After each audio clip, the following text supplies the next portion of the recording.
Hi, I'm Gunther Wolters. I'm a stonecutter and sculptor, and I've been involved in training the apprentices for the Office of Public Works for the last 4 years. These are the stonecutters and stonemasons.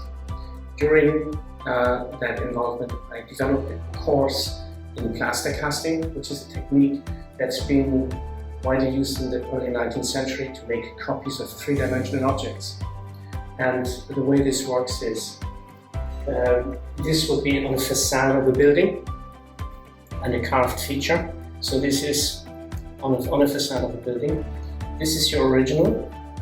Then you apply a specialized silicone on top of the original. Then you divide this by half with a clay stake, and you put plaster on one half. Once that's gone hard, you take the clay away and you put the second half onto it, which would look like this. These are the two halves, and the original is underneath this. This then comes apart. So you take these pieces apart.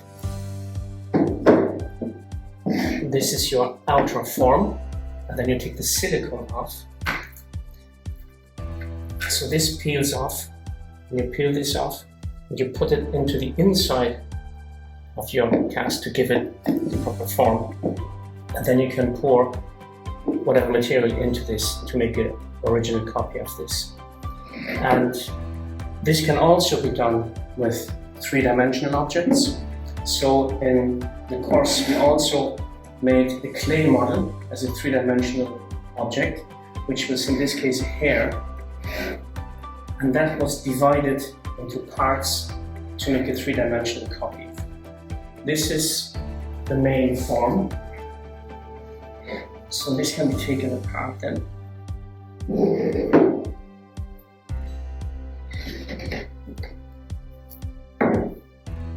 And this is the silicone of the first half.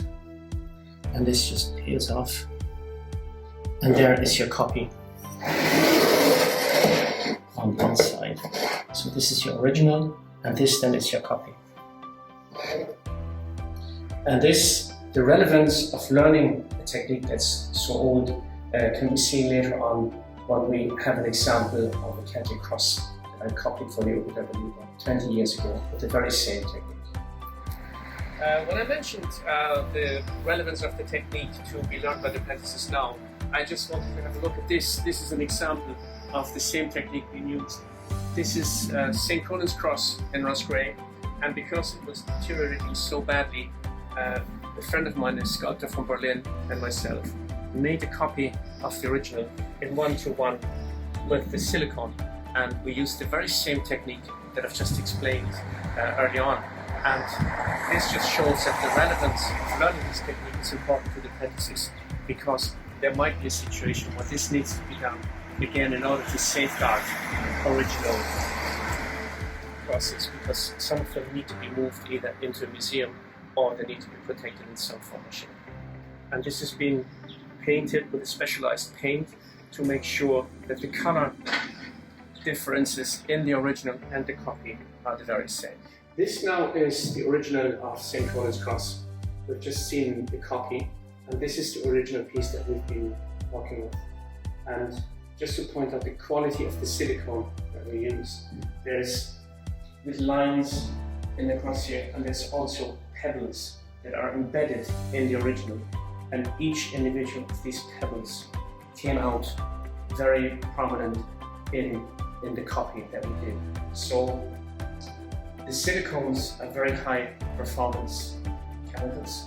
They don't do harm to the originals, and it's also in combination with the plaster casting technique, it's relevant for apprentices and stonecutters to know how to do this even in the 21st century.